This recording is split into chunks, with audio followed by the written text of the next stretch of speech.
I started playing the cello at 18 years old when I went to college. I started with the piano at 14 years old, but when I went to college, I was in a technology and engineering school studying IT. We didn't have a music department, but we did have a pretty awesome orchestra. It was like a extracurricular activity, and because it was more like a community orchestra, they allowed people with no music background to join. And I, who at that time already had some background in music, I could read music. Of course, I jumped at the opportunity and I joined the orchestra. How the orchestra worked was that they actually had like an open day, like an exhibition day, where they had the instruments set up in stations. So all the people who were interested to join the orchestra, they actually could go around the exhibition and see the seniors demonstrate or pick up an instrument and have a go at it themselves.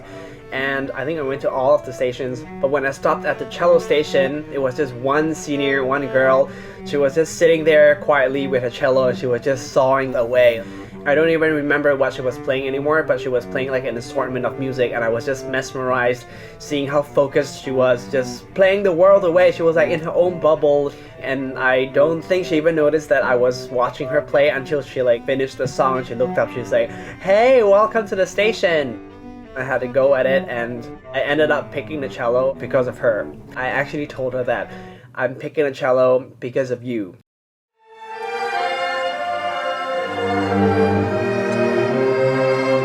I did not immediately fall in love with it, but after 6 months of playing, I realized that I was pretty good at it.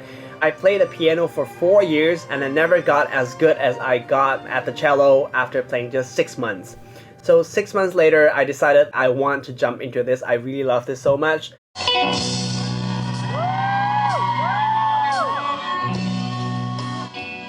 After buying the cello, I just became more and more obsessed with it. I would practice up to 6 hours a day if I could, like after all my school activities. Oh, a funny story, I actually had a girlfriend, and after a year of dating my college sweetheart, I actually realized that I loved the cello, I loved my art more than I loved my girlfriend at that time. So I actually picked the cello over her. I used to play my cello so much that I was actually known as the Celloboy. Starting from zero, I actually graduated from college as a quote-unquote principal cellist of the orchestra. It's not a big deal because it was not like a music major thing, it was like an extracurricular thing, but it was a big confidence boost for me. I feel like the cello picked me as much as I picked my cello, which I named Betty. I have a little bittersweet feeling about my cello, about the cello in general right now. There's a small separation between my wife Betty, the cello, and me at the moment. But I do believe that things are not over between the cello and me. We will one day be united again. I'm not giving up on it. I feel like this is a lifelong love of mine, and one day I would definitely pick it back up again. Celloboy for life!